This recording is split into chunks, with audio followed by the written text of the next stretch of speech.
Your Honor, thank you for the opportunity to tell you my story. This is taking a lot of courage for me to be here. I'm looking forward to closing this chapter of my life and starting a new one. Seeing the defendant, Jesse, brings back intense emotions.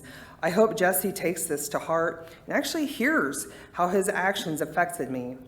Regardless of my anxiety and fear, this statement is part of my healing process, finding my self-worth, standing against domestic violence, and not being a victim anymore. I endured 5 years of violence with Jesse. By the grace of God, I survived.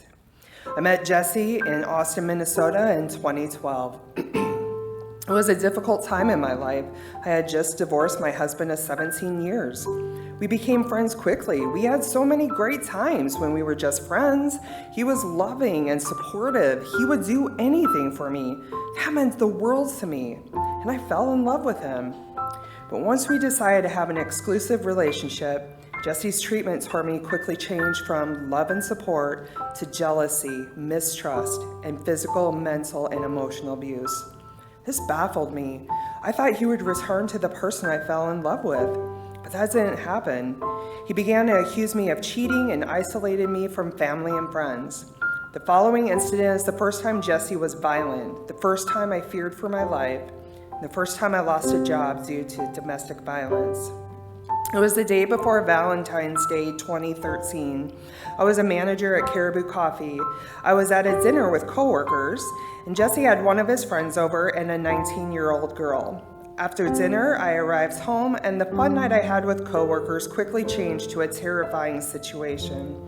Jesse's friends told me that the girl showed him her breasts, and Jesse looked too. I felt hurt and disrespected. I asked them all to leave, even Jesse. I needed to get to bed as I started work at 4 a.m.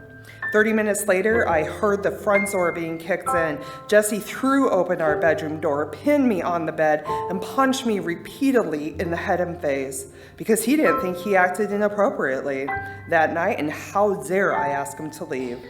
I went into the kitchen, blood dripping, black eye forming. Jesse dared me to call the police, stating that if I did, he would do it again. Out of fear, I didn't call, but tried to calm him down from being so angry. Eventually, we went to bed. Next morning, I woke up with a gash on my forehead and a black eye. I was still in shock from the night before, too embarrassed to go to work.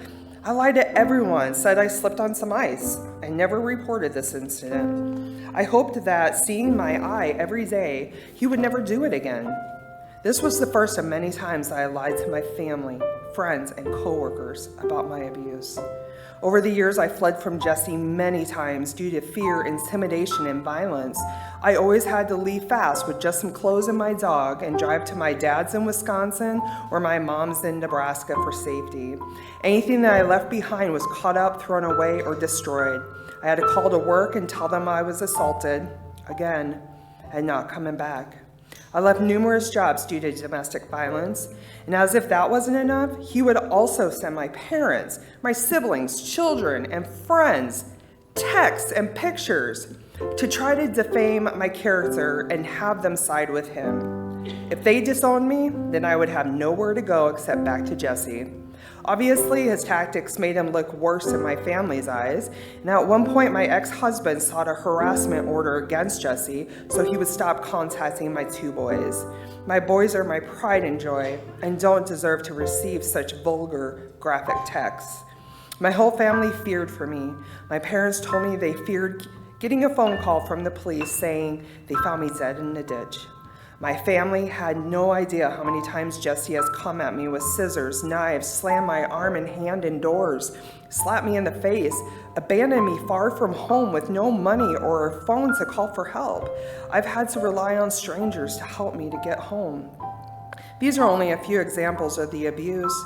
He emotionally abused me daily, accused me of cheating, asked for time cards to prove I was at work, and put down my appearance. It was hard to stay positive, and I began to believe his lies and think I was of no worth or value. You might ask, why did you go back and put yourself in danger again? The answer isn't simple. I love Jesse. I knew the good in him and hoped that he could change. After each incident, he always called me crying, apologizing, promising me he would never do that again, and telling me how much he truly loved me. He was sincere, and I wanted to believe that this was the last time he would hurt me. I thought he needed and loved me. It traumatized my family every time I went back. The night, June 26, 2017, changed my life forever. Jesse had been drinking when I came home from work. He had lost his job, and he was going to be trespassed from my apartment, as they don't allow felons at my complex. I was suggesting people he could call for temporary housing, and when he came at me, slapped me in the face. I was suggesting people he could call for temporary housing when he came at me, slapped me in the face, and strangled me. I broke free. He threw a glass of wine on me, told me to get on my knees, told me to grab the hammer out of the drawer, and beg him not to beat me with it.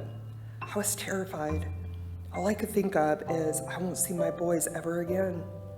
When Jesse reached for something, I saw my chance and ran out of the apartment shoeless down to the second floor, where a good Samaritan lent me his phone to call 911. I hid in the emergency stairwell. Thus began a very public, humiliating 4-hour standoff with police. Jesse barricaded himself in my bedroom and proceeded to destroy my furniture, cell phone, and clothes. He punched holes in my closet, broke out my window with the bed frame, and threw out my dresser drawers to humiliate me. Then he went live on Facebook, telling his friends that the cops are outside the door, and his dumb bitch girlfriend ran out of the apartment for no reason. He emailed my employer and property manager, lying about me, hoping I would lose my job, get evicted, and lose my dog. He said if he was going to suffer in prison, he wanted me to suffer too. A few days later, I found a video of him yelling in my face while I was getting ready for bed. This wasn't the most violent situation I've been in with him, but watching him raise a fist to me, the look in my eyes, the fear in my voice hit me hard. I saw my terror and the evil hatred in his eyes. This video was a defining moment for me. I knew I had to leave him for good. Since the incident, I have been diagnosed with PTSD. I'm currently on short-term disability from work. With treatment and therapy, I finally feel a sense of hope. I'm getting stronger every day. Jesse's probation officer said there is nothing we can do for him anymore. The state has exhausted all resources on him with no sign of rehabilitation. That's a scary and eye-opening statement, to say the least. I'm done thinking and believing that I was never good enough for him, when in fact, he was never good enough for me. Until he accepts that he needs to change, he will continue to assault his victims and go back to prison again. Your Honor, thank you for listening. Thanks to all the agencies who helped me. Without them, I would not be here today. And thanks to the Love is Greater Than Hate project and their book, A Message from Jesse. It's about the murder and rape of a daughter and only child. This book is a true inspiration to me. It's teaching me about love and forgiveness. I quote directly from it. We cannot hate the murderers, the rapists, the thieves, the abusers, the selfish, the greedy. They're sick. If we want to heal the world, we must start with the sick. If we hate them, we add to the hate in the world, and we join their side. We must find it in ourselves to love them, to pray for them, and mean it. This is very important. Love is greater than hate. We must increase the love in the world. Don't get me wrong. I'm not saying let them out of jail. Feel sorry for them. Don't punish them. Or don't put them away and protect the public. No, I'm not saying that at all. I'm saying love them.